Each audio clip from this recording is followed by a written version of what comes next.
사람에게 한번 밝은 표정으로 한번 인사하겠습니다. 하나님의 은혜가 당신을 살게 합니다. 인사하겠습니다. 네, 우리 앞뒤 좌우로도 한번 밝게 한번 인사할까요? 하나님의 은혜가 당신을 지켜줍니다. 인사하겠습니다. 네, 여러분 지난 월요일, 화요일 그리고 오늘까지 잘 보내고 계시는가요? 네, 오늘 이 시간 하나님께서 주시는 말씀이 겨우 우리의 마음을 한번 건드리고 터치하고 감동시키고 끝나는 것이 아니라 여러분의 일상 가운데 귀한 열매가 되는 그런 말씀이 되기를 간절히 바랍니다. 예전이나 지금이나 많은 젊은이들에게 꾸준하게 인기 있는 책은 바로 자기계발서입니다. 성공한 사람들이 가지고 있는 삶의 루틴이나 습관들, 그들의 어떤 노하우가 기록되어 있는 자기계발서는 많은 젊은이들과 청년들에게 꾸준하게 인기를 얻고 있습니다. 많은 젊은이들이 그런 책을 읽는 이유는 딱 하나입니다. 내 삶이 지금보다 더 나아지고 싶고 발전하고 싶은 마음이 있기 때문입니다. 그런 자기계발서들을 읽어보면 성공한 사람들에게는 공통적인 특징이 몇 가지 있다는 걸 발견하게 됩니다. 대표적인 두 가지가 바로 독서와 운동입니다. 그 사람들의 삶의 루틴에는 독서가 꼭 빠지지 않고 일상 가운데 있습니다. 아무리 바빠도 매일 시간을 내서 신문을 읽든지 기사를 보든지 독서하는 시간들을 통해서 내 지식이 쌓여져 가고 배움의 시간들을 게으르게 하지 않는 것입니다. 두 번째 삶의 루틴은 아무리 바빠도 시간을 내서 운동한다는 것입니다. 사람은 누구나 체력이 약해지기 시작하면 자연스럽게 편안한 것을 찾기 시작합니다. 그리고 체력이 약해지기 시작하면 자연스럽게 적당한 노력만 해도 거기에 안주하고 만족하게 됩니다. 그렇기 때문에 내가 해야 될 일을 잘 감당해내기 위해서 그들은 먼저 체력부터 키우는 것입니다. 이 독서와 운동은 사실은 우리의 삶에 적용해 보면 우리의 삶이 꽤 유익해질 때가 많습니다. 사실 독서를 하고 운동을 한다고 해서 내가 성공한다는 보장이 있지는 않습니다. 하지만 독서와 운동이 내 삶의 루틴이 되고 습관이 되기 시작하면 그게 내 삶에 좋은 열매들을 가져다 주고 좋은 영향을 또 좋은 방향으로 가게 하는 것입니다. 그래서 이 두 가지는 어쩌면 우리가 하나의 공식으로 삼고 우리의 삶 가운데 적용하기 시작할 때 우리의 삶이 좋은 방향으로 가게 되는 것을 경험하게 될 것입니다. 마찬가지로 이건 우리의 신앙생활 가운데에서도 적용해 볼 필요가 있습니다. 하나님은 이 성경 66권을 통해서 우리에게 다양한 계명도 주시고 다양한 말씀을 주셨습니다. 왜 이 말씀을 주셨을까요? 그냥 우리가 그걸 듣고 이해하고 암송하고 받아들이고 고개를 끄덕이고 공감하라고 주신 것이 아닙니다. 우리에게 그런 계명과 말씀을 주신 이유는 우리가 그것들을 하나의 공식으로 삼고 우리의 삶 가운데 끝까지 지켜내고 실천하고 순종하기를 원하시기 때문입니다. 바로 그걸 통해 하나님이 주시는 특별한 열매들을 우리의 삶의 현장 가운데 경험하기를 원하시는 겁니다. 특별히 오늘 말씀을 보시면 우리가 적용하고 실천해야 될 중요한 신앙 공식들에 대해서 구체적으로 정확하게 말씀하고 있습니다. 오늘 본문의 상황과 내용은 이렇습니다. 이스라엘 백성들은 하나님의 은혜로 애굽에서 나오게 됩니다. 그리고 매일매일 그 일상 가운데 하나님의 은혜와 도우심을 경험하며 여기까지 옵니다. 오늘 본문을 보시면 이제 이스라엘 백성들이 르비딤이라는 장소에 도착합니다. 그런데 이곳에서 예상하지 못한 큰 한 가지의 문제를 만나기 시작합니다. 1절 말씀입니다. 함께 읽겠습니다. 이스라엘 자손의 온 회중이 여호와의 명령대로 신 광야에서 떠나 그 노정대로 행하여 르비딤의 장막을 쳤으나 백성이 마실 물이 없는지라. 이전에 이스라엘 백성들은 신 광야라는 곳에 있었습니다. 하지만 오늘 본문을 보시면 이제는 르비딤이라는 곳에 도착합니다. 이 르비딤이라는 곳은 히브리어로 쉬는 장소라는 뜻입니다. 그리고 이곳은 그 당시 시나이 반도에서 가장 큰 오아시스였습니다. 바로 이곳에 백성들은 도착합니다. 1절 말씀을 다시 보시면 이렇게 말합니다. 이스라엘 자손의 온 회중이 여호와의 명령대로 신 광야에서 떠나 르비딤에 장막을 쳤으나 백성이 마실 물이 없는지라. 자, 다시 말하면 그들이 그냥 온 게 아니라 하나님의 말씀, 하나님의 명령을 따라 그곳에 온 것입니다. 그런데 왔더니 물이 없습니다. 여러분 한번 잘 생각해 보십시오. 지금 두 가지의 조건이 맞습니다. 첫 번째, 그곳은 가장 큰 오아시스입니다. 백성들이 그곳에 오면서 어떤 생각을 했을까요? 이제 그 다음 스팟은 오아시스라고 하니까 당연히 물은 있겠지. 그리고 또 한 가지의 조건이 더 충족됩니다. 그냥 온 게 아니죠. 하나님의 명령대로 르비딤에 도착했습니다. 자, 오아시스가 그 다음 스팟입니다. 그 다음 하나님 말씀대로 왔습니다. 어떤 예상을 했을까요? 설마 그곳에 가면 물은 있겠지. 하나님 말씀대로 가는 건데 오아시스라고 하는데 설마 물이 없겠어? 근데 하나님의 명령대로 그리고 가장 큰 오아시스로 그 다음 스팟을 옮겼는데 물이 없는 겁니다. 사실 백성들 입장에서 내가 내 마음대로 그 다음 스팟을 정해서 갔는데 물이 없다면 그건 받아들일 수 있습니다. 이해할 수 있고 납득할 수 있는 거죠. 하지만 지금 상황은 우리가 하나님의 명령대로 그곳에 갔는데 바로 문제가 터진 겁니다. 마실 물이 없습니다. 사실 우리가 살아가다 보면 내 마음 가운데 가지고 있는 신앙의 공식들이 박살날 때가 있습니다. 여러분, 대부분의 종교를 가지고 있는 사람들이 그 마음 가운데 가지고 있는 일반적인 공식이 뭘까요? 권선징악입니다. 선을 행하면 그 신이 복을 주고 악을 행하면 벌을 준다. 교회를 다니는 많은 사람들에게도 가지고 있는 일반적인 암묵적 공식들이 있습니다. 내가 하나님 말씀대로 잘 순종하면 내 삶이 지금보다는 더 나아질 수 있을 거야. 내가 하나님 명령대로 살아가고 하나님 뜻대로 순종하고 실천하고 살아가면 내가 지금보다는 더 나아질 수 있고 안전할 수 있고 행복할 수 있고 형통할 수 있을 거야. 이런 일반적인 공식들이 사실은 우리 안에는 암묵적으로 내재되어 있습니다. 하지만 여러분, 신앙생활을 하시다 보면 이 공식이 우리에게 다 맞든가요? 여러분은 맞습니까? 네, 저는 잘 안 맞습니다. 네, 하나님께 순종하면 모든 것이 잘 된다, 편안해진다, 행복해진다, 이런 공식들이 저에게는 잘 맞지 않았습니다. 사실은 오히려 이런 공식이 박살날 때가, 깨어질 때가, 맞지 않을 때가 훨씬 더 많은 겁니다. 이건 우리의 삶뿐만 아니라 성경의 인물들의 삶을 보면 더 잘 알 수 있습니다. 요셉이나 다윗 같은 사람들, 이 사람들의 이야기는 수도 없이 많이 들었을 겁니다. 제가 최근에 여호수아서를 묵상하면서 재미있는 걸 하나 발견했습니다. 여러분 잘 아시겠지만 모세가 가나안 땅에 들어가기 전에 가데스 바네아라는 곳에서 12명의 정탐꾼을 보냅니다. 최정예 멤버를 보내죠. 그리고 그들이 정탐을 하고 돌아왔습니다. 10명의 정탐꾼과 2명의 정탐꾼의 피드백이 달랐습니다. 10명은 뭐라고 했죠? 저 땅은 우리가 차지할 수 없습니다. 저들 앞에 우리는 메뚜기 같은 존재들입니다. 우리는 안 됩니다. 이렇게 이야기하고 온 백성들에게 부정적인 인식을 다 전염시킵니다. 하지만 두 사람은 뭐라고 말했죠? 여호수아와 갈렙은 다르게 이야기합니다. 하나님께서 저 땅을 우리에게 주셨습니다. 우린 저 땅을 차지할 수 있습니다. 나아갑시다. 할 수 있습니다. 긍정적 피드백을 했습니다. 이 10명의 부정적인 피드백 때문에 온 이스라엘 백성들 전체가 전염되어집니다. 그리고 이 일로 하나님은 40년의 광야의 시간을 그들에게 허락합니다. 여러분, 여호수아와 갈렙 입장에서 이게 얼마나 답답하고 억울하겠습니까? 아니, 하나님 지금 이게 뭔가 계산이 잘못된 것 같은데요? 하나님, 저희는 불순종하지 않았는데요? 하나님, 저희는 저 땅 차지할 수 있다고 말했어요. 하나님, 저희는 된다고 이야기했는데요? 하나님, 저희는 하나님 말씀 의심하지 않았어요. 그러면 하나님께서 야, 너희는 광야행에서 제외다. 너희는 바로 가나안 직행이다. 저 사람들만 광야로 가게 될 거야. 사실은 이렇게 말하면 계산이 맞습니다. 이해가 되죠.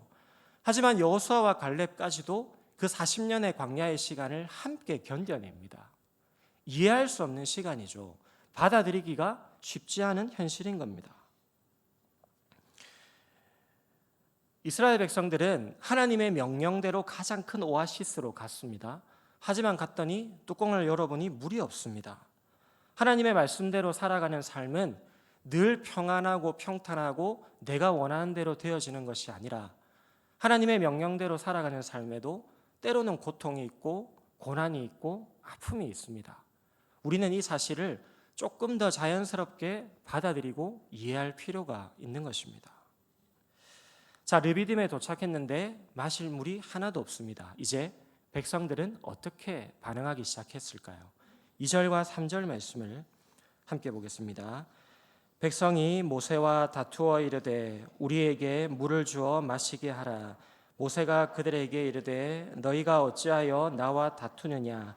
너희가 어찌하여 여호와를 시험하느냐? 거기서 백성이 목이 말라 물을 찾으매 그들이 모세에게 대하여 원망하여 이르되 당신이 어찌하여 우리를 애굽에서 인도해 내어서 우리와 우리 자녀와 우리 가축이 목말라 죽게 하느냐? 백성들은 마실 물이 없으니까 또다시 불평과 원망을 끊임없이 쏟아내기 시작합니다. 하지만 이번에는 훨씬 더 격렬하게 저항합니다. 2절 말씀을 다시 보시면 백성이 모세와 다투었다 이렇게 되어 있습니다. 여기서 다투다 이 말은 격렬한 저항을 뜻합니다. 그냥 말싸움을 한 게 아닙니다. 말다툼을 한 게 아닙니다. 폭력적으로 모세를 밀어붙인 겁니다. 모세를 죽이려고 그들은 아주 격렬하게 저항하기 시작했습니다. 여러분, 이스라엘 백성들은 이미 앞에서 물 문제를 해결해 주시는 하나님의 은혜를 경험했습니다.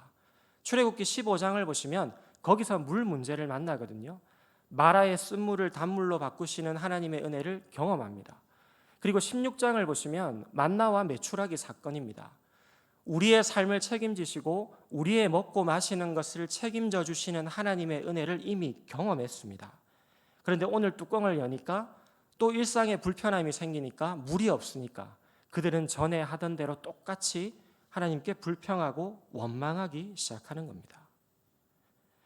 지금 이스라엘 백성들에게는 불평과 원망이 일상입니다. 갑자기 불평한 게 아닙니다. 그냥 지금 이전까지는 잘 해오다가 갑자기 원망한 게 아닙니다. 계속해서 불평해오고 계속해서 원망해오는 삶을 멈추지 않았습니다.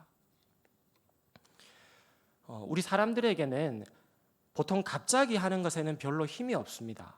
늘 해오던 것에 힘이 붙고 속도가 붙습니다. 자, 예를 들어 볼게요. 여러분, 계속 운동 안 하다가 한 달에 한 번 운동하면 어떻게 될까요?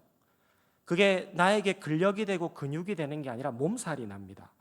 자, 그 다음 달 돼서 또 한 달에 한 번 운동하면 그게 나에게 체력이 되는 게 아니라 몸살이 되죠. 여러분, 우리가 아침에도 불평하고 점심에도 불평하고 저녁에도 불평해 보십시오. 그러면 그 다음 날 되면 우리의 삶에 놀라운 변화가 일어납니다. 눈만 뜨면 불평할 것들이 보여집니다. 왜냐하면 불평하고 불평하면 더 작은 일에 불평하게 되기 때문입니다. 늘 하던 것에 힘이 붙고 속도가 붙습니다.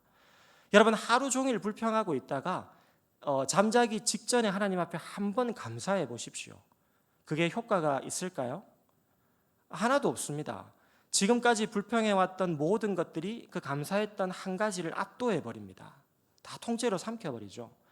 하지만 반대로 적용해 보시면 우리가 늘 감사하며 살아가다 보면 평소에 감사하지 않았던 것까지 감사하게 되는 은혜가 우리에게 주어집니다.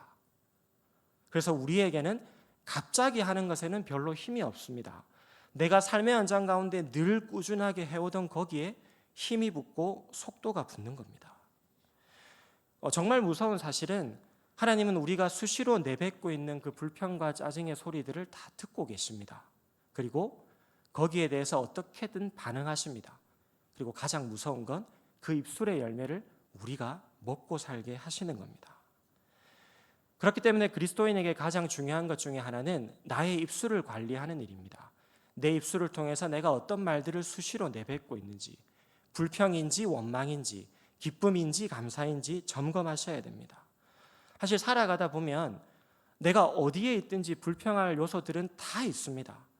여기가 싫어서 이곳으로 옮겼는데 또 다른 불평거리들이 또 있습니다. 이 직장이 싫어서 저 직장으로 옮겼는데 여전히 불평할 요소들은 어디에든 있는 겁니다. 그래서 우리에게 중요한 건 그 가운데에서도 감사의 언어, 축복의 언어를 말하는 사람은 그것으로 인해서 다시 살아날 수 있는 은혜가 주어지는 것입니다. 작년 추수감사주일에 제가 우리 하이 청년회 예배 때 감사에 대한 설교를 하면서 다니엘 6장 말씀을 함께 나눴습니다.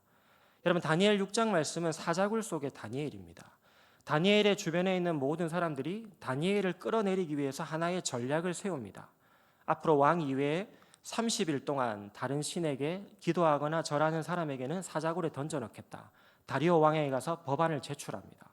아무 생각 없이 다리오 왕이 법안을 통과시킵니다. 이제 다니엘을 쓰러뜨리기 위한 모든 시나리오가 완벽하게 다 짜여집니다. 자, 이제 눈앞에 사자굴이 당장 처해져 있습니다. 근데 이런 상황에서 다니엘이 변함없이 일상 가운데 루틴하게 했던 하나의 습관은 무엇이었을까요? 그게 다니엘 6장 10절 말씀입니다. 우리 같이 한번 읽겠습니다. 다니엘 6장 10절입니다. 다니엘이 이 조서에 왕의 도장이 찍힌 것을 알고도 자기 집에 돌아가서는 윗방에 올라가 예루살렘으로 향한 창문을 열고 전에 하던 대로 하루 3번씩 무릎을 꿇고 기도하며 그의 하나님께 감사하였더라. 10절에서 우리가 주목해야 될 말은 그겁니다. 전에 하던 대로라는 말입니다. 지금 다니엘은 갑자기 기도한 게 아닙니다. 발등에 불이 떨어지니까 야, 이제 뭘 어떻게 할 수가 없네. 기도라도 해야겠다. 갑자기 창문 열고 기도를 시작한 게 아닌 겁니다. 평소에 하던 대로 늘 나의 루틴과 습관대로 똑같이 예루살렘을 향한 창문을 열고 하나님을 향한 기도와 감사를 올려드린 겁니다. 사실 다니엘은 이 법안이 통과되기 전부터 이 일이 진행되고 있다는 걸 이미 알고 있었습니다. 왜냐하면 그는 총리였습니다. 그 나라의 탑3 중에 한 명이었습니다. 얼마든지 자기 부하들을 시켜서 지금 왕궁 가운데 어떤 일이 진행되고 있는지 스파이들을 보내서 알아보고 거기에 대한 대비책을 세우고 거기에 대한 해결책을 세울 수 있었습니다. 하지만 다니엘이 선택했던 건 자기만의 방식이 아니었습니다. 전에 하던 대로 매일같이 해오던 기도와 감사를 그의 일상 가운데 멈추지 않습니다. 다니엘이 꾸준하게 해오던 그 기도와 감사에 바로 힘이 붙고 속도가 붙는 것입니다. 제가 작년 추수감사주일에 이 설교를 나누면서 그 청년들 앞에서 한 가지의 결단을 했습니다. 어떤 결단을 했냐면 11월 17일이 작년에 추수감사주일이었거든요. 연말 12월 31일까지 제가 계산해 보니까 45일이 딱 남았습니다. 제가 그때 뭐라고 했냐면 오늘부터 앞으로 45일 동안 매일같이 감사의 제목 3가지를 우리 청년 리더십 카톡방에 제가 올리겠다고 약속을 했습니다. 11월 17일부터 12월 31일까지 45일 동안 하루도 빠짐없이 45일 동안 감사의 제목 3가지를 매일같이 제가 올렸습니다.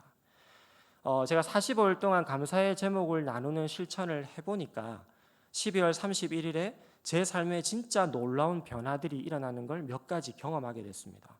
몇 가지 나누고 싶은데 첫 번째는 사실 우리가 살아가다 보면 우리의 생각과 계획대로 되지 않을 때가 많이 있잖아요. 오늘 오전에 내가 이런 계획을 세웠습니다. 근데 출근해 보면 변수가 생깁니다. 내 계획과 생각이 무너질 때가 많죠. 그럼 보통 저는 오전에 내 계획대로 되지 않으면 그 기분과 감정이 오후까지 이어집니다. 저녁까지도 이어집니다. 그러니까 오후와 저녁을 그냥 흐지부지 보낼 때가 많았습니다. 근데 감사의 제목을 실천하기 시작하니까 내 계획과 내 생각대로 되지 않는 날에도 그 다음에 또 내가 해야 될 일을 열심히 하고 그 다음에도 긍정적으로 살아가고 있는 제 모습을 발견하게 됐습니다. 두 번째 변화는 이겁니다. 사실 우리가 오늘 하루를 살아가다 보면 늘 2가지가 공존하잖아요. 긍정적인 생각과 부정적인 생각이 공존합니다. 걱정도 들고 감사도 들고 2가지가 공존하죠.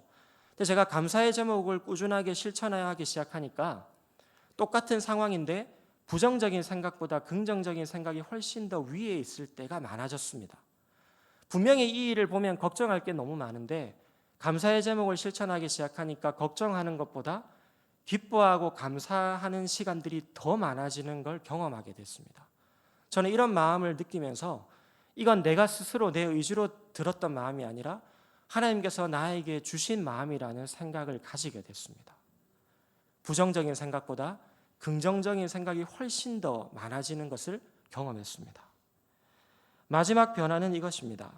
사실은 45일 동안 감사의 제목을 나누면서 제가 매일 밤마다 이걸 이제 카톡방에 올렸거든요. 근데 45일 동안 매일 감사하진 않았습니다. 또 어떤 날은 정말 지독하게 감사할 제목이 없는 날이 있었습니다. 제가 책상에 앉아 있는데 오늘 감사의 제목은 도대체 뭘 올려야 되지? 그냥 하루 3끼 밥을 먹은 것에 감사하고 잠을 잘 수 있음에 감사하고 이런 걸 올려야 되나? 도무지 생각을 해도 감사할 제목이 없을 때가 있습니다. 일이 안 풀릴 때도 있고 아내와 싸울 때도 있고 감사할 제목이 아무것도 없을 때가 있더라고요. 근데 그 책상에 앉아서 10분 생각하고 30분 고민하고 1시간씩 고민하다 보면 제 마음에 드는 생각이 있습니다. 감사할 일이 하나도 없다고 느끼는 오늘 가운데에서도 하나님은 여전히 나에게 오늘 하루 가운데 감사할 제목을 주셨다는 걸 느끼게 됩니다. 내 감정과 내 생각과 상관없이 하나님은 오늘 하루 여전히 내 일상 가운데 일하고 계셨구나, 이걸 느끼게 되었습니다. 하나님은 끊임없이 우리에게 성경을 통해서 감사에 대한 특별한 공식을 알려주셨습니다. 우리 데살로니가전서 5장 16절에서 18절 말씀을 함께 보겠습니다. 항상 기뻐하라, 쉬지 말고 기도하라, 범사에 감사하라, 이것이 그리스도 예수 안에서 너희를 향하신 하나님의 뜻이니라. 항상 기뻐하라, 쉬지 말고 기도하라, 범사에 감사하라. 여기서 세 가지의 동사가 나옵니다. 기뻐하라, 기도하라, 감사하라. 근데 그냥 세 가지의 동사를 말하지 않고 앞에는 세 가지의 부사를 말합니다. 항상, 쉬지 말고, 범사에. 이 세 가지의 부사의 뜻은 그냥 일회성이 아닙니다. 일상성을 뜻하고 지속성을 뜻합니다. 한번 기도해라, 잠깐 감사해라, 이 일에 대해서만 기뻐하라고 말하는 게 아닙니다. 어떤 상황 속에서도 기뻐하고 기도하고 감사하라, 우리의 일상성과 지속성을 끊임없이 말하는 겁니다. 여러분, 하나님이 왜 이 말씀을, 이 중요한 공식을 우리에게 주셨을까요? 우리를 힘들게 하려고 주신 게 아닙니다. 지키지도 못할 말씀 주셔가지고 진짜 이 말씀 못 지켜서 짜증나고 힘들고 괴롭고 우리를 힘들게 하려고 주신 게 아니라 이 말씀을 적용하고 실천함으로써 행복하라고 주신 겁니다. 저는 이 말씀이 다르게 보여집니다.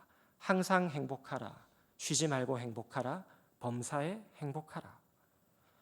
감사가 일상이 되면 거기에 속도가 붙고 힘이 붙고 그걸 통해 우리의 삶에 진짜 기쁨과 행복이 따라오는 것입니다. 하나님이 우리에게 주신 이 귀한 공식을 여러분의 삶의 현장 가운데 정말 구체적으로 적용하고 실천해 보시면 좋겠습니다. 그러면 진짜 여러분의 삶이 항상 행복하고 쉬지 말고 행복하고 범사에 행복한 일상을 경험하게 될 것입니다. 르비딤이라는 곳에 도착해서 백성들은 마실 물이 없는 걸 봤습니다. 또 똑같이 그들은 불평하고 하나님께 원망하기 시작했습니다. 그러자 모세는 이제 하나님께 간절히 기도하기 시작합니다. 하나님, 이 문제를 제가 어떻게 해결해야 될까요? 하나님 도와주십시오. 그러자 하나님은 이전과 똑같이 이 물 문제를 해결해 주십니다. 이제 겨우 물 문제가 하나 넘어갔습니다. 그런데 또다시 숨 쉴 틈 없이 또 다른 문제가 이들에게 찾아옵니다. 우리 8절 말씀 함께 보겠습니다. 8절 말씀입니다. 그때 아말렉이 와서 이스라엘과 르비딤에서 싸우니라.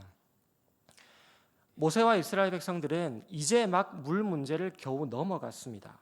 하지만 숨 돌릴 틈도 없이 이제는 아말렉 족속이 그들을 쳐들어옵니다. 이 아말렉과의 전쟁은 이스라엘 백성들이 애굽에서 나온 이후에, 그러니까 출애굽한 이후에 처음 치르는 전쟁입니다. 이스라엘 백성들은 오랜 시간 애굽에서 노예로 살았습니다. 전쟁 경험이 하나도 없는 사람들입니다. 사실은 이 전쟁은 누가 봐도 결과가 뻔한 전쟁이었습니다.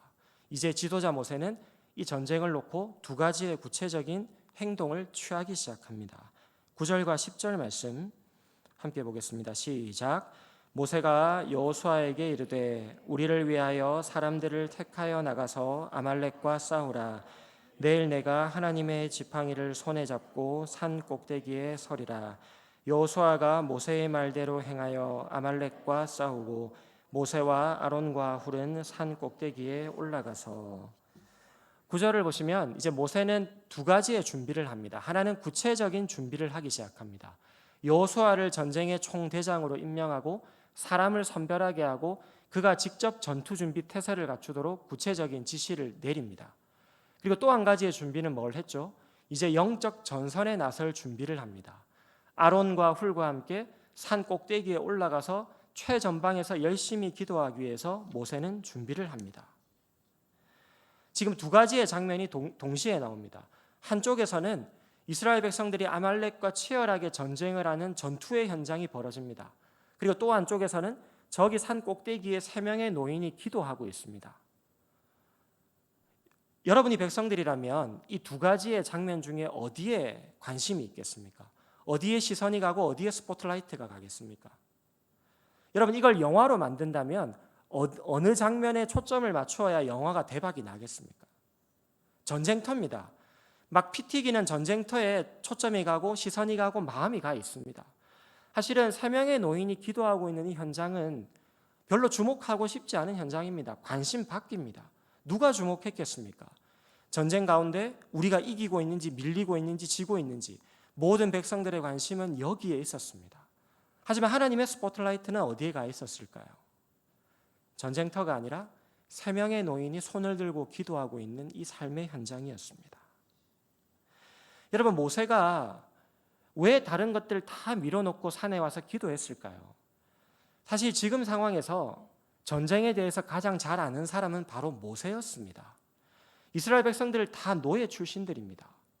모세는 40년 동안 애굽의 왕자로 살았습니다. 거기서 군사학도 배우고 애굽의 학문도 배우고 전쟁에 대해서 배워왔습니다. 지금 이스라엘 진영편에서 전쟁에 대해서 가장 잘 아는 사람은 모세였습니다. 하지만 모세는 그 일들을 다 제쳐줍니다. 그리고 산에 올라가서 기도합니다. 왜 그랬을까요? 기도가 가장 중요했기 때문입니다. 오늘 말씀을 보시면 전쟁의 승패는 기도에 달려있다는 것을 이 공식을 정확하게 말씀합니다. 11절을 보시면 산꼭대기에 있는 모세가 손을 들면 이스라엘이 이기고 손을 내리면 아말렉이 이기는 현상들이 나타납니다. 전쟁의 승패가 군사력이나 전략에 달려있는 게 아니라 기도에 달려있다는 것을 오늘 본문이 정확하게 말하고 있는 것입니다. 사실 기도하는 일은 하지 않아도 당장 티가 나지 않습니다. 여러분, 기도 일주일 안 해도 내 삶에 문제가 있던가요? 예, 있을 수도 있지만 없을 수도 있습니다. 당장은 티가 나지 않습니다. 하지만 시간이 갈수록 기도하는 사람과 기도하지 않는 사람은 엄청난 차이를 보입니다. 기도하지 않는 사람은 결국에는 가는 것 같지만 결국에는 고갈되고 탈진하게 됩니다. 하지만 끝까지 하나님께 붙어서 기도하는 사람은 흔들리는 것 같고 연약한 것 같고 넘어지는 것 같지만 결국에는 이기고 버티고 견디고 승리하는 것을 경험하게 되는 것입니다. 내 힘으로 현실을 버티는 게 아니라 하나님이 공급해 주시는 능력으로 버티기 때문에 그 일상을 견뎌낼 수 있고 이겨낼 수 있는 것입니다. 믿는 우리들에게는 기도하는 삶은 선택이 아닙니다.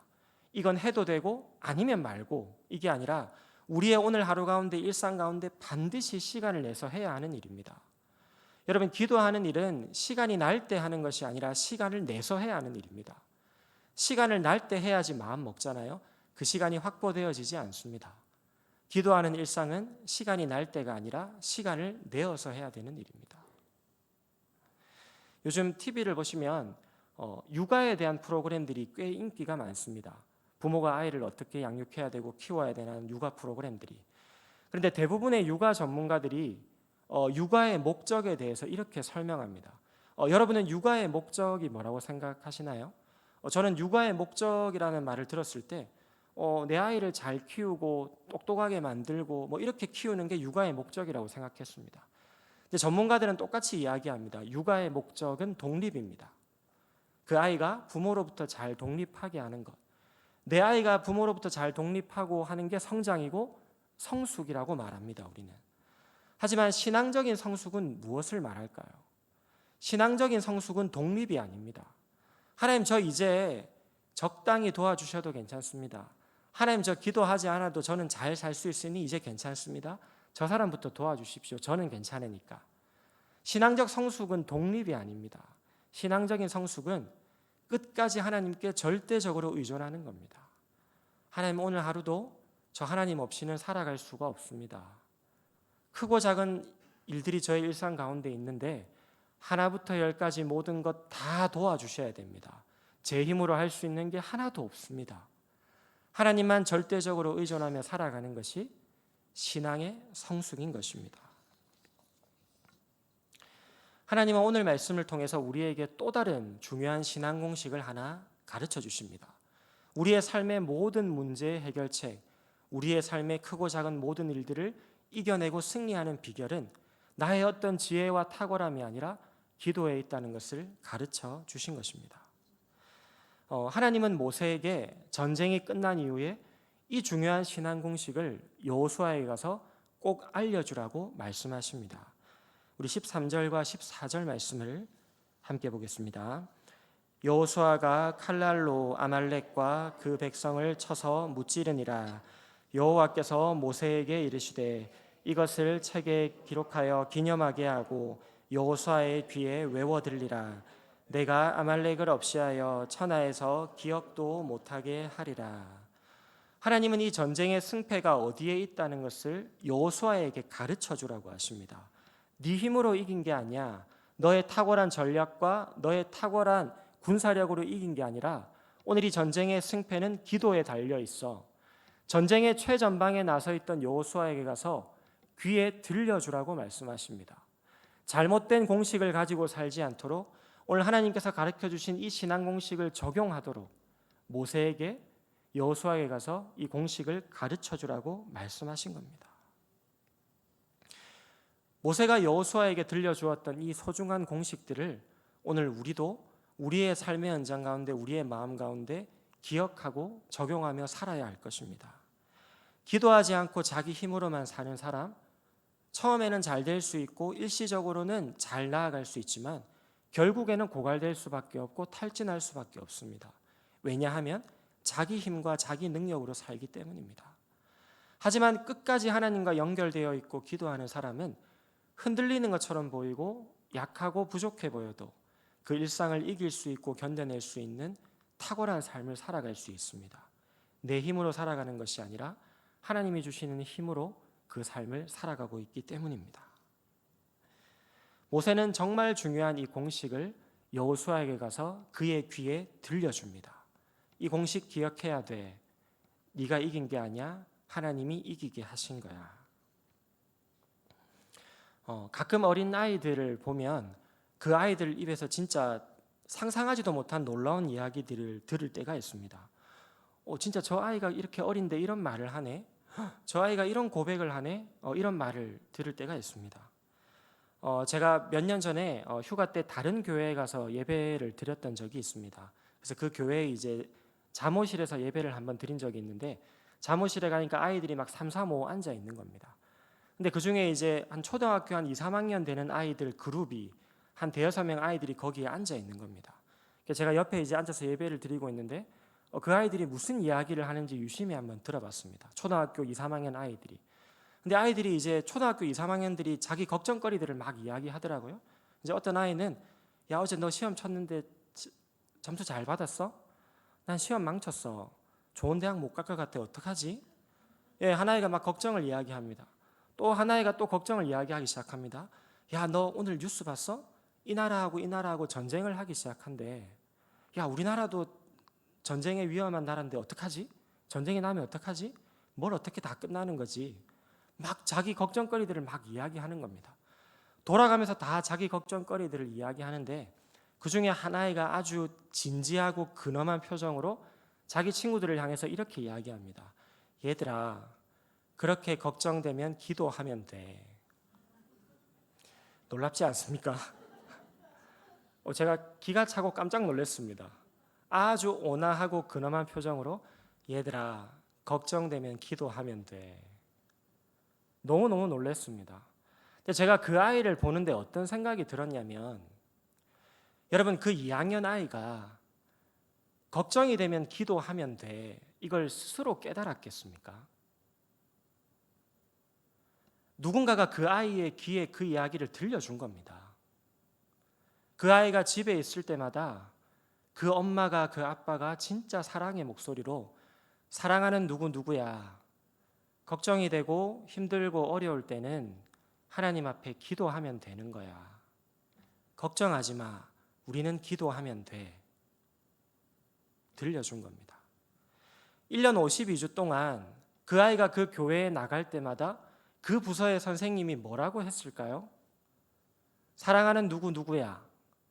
우리가 힘들고 어렵고 답답하고 걱정이 될 땐 하나님 앞에 기도하면 돼. 그러면 하나님이 도와주시고 함께 하실 거야.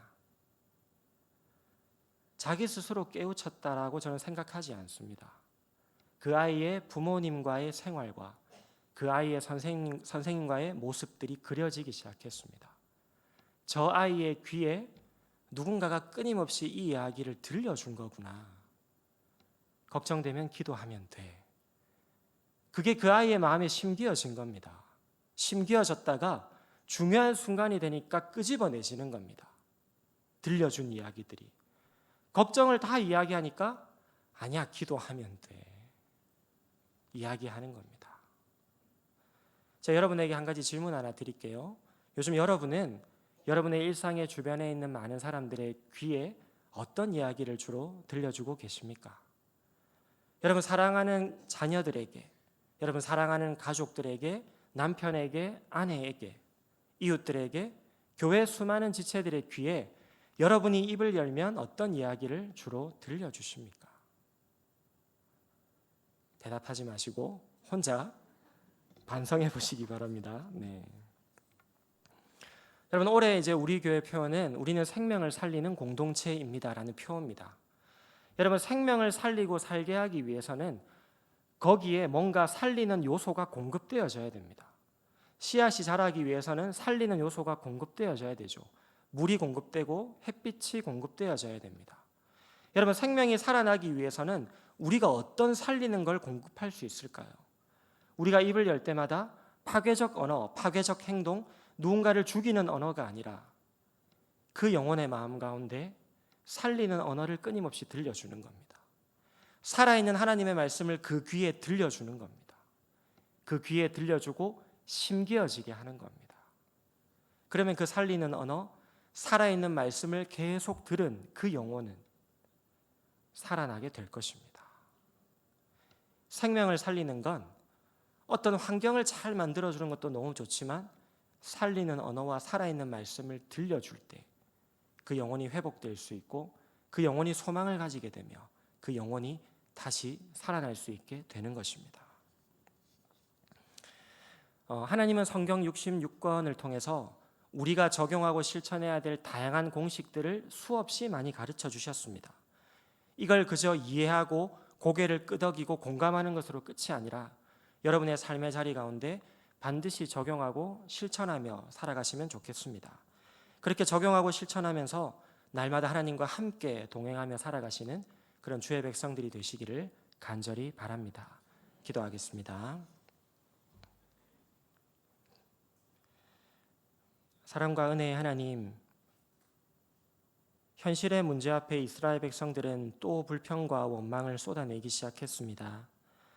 하지만 하나님은 우리에게 불평하고 원망하는 삶이 아니라 기도하고 감사하는 삶을 살아갈 때 우리가 기뻐할 수 있고 행복할 수 있고 즐거울 수 있다고 말씀하셨습니다.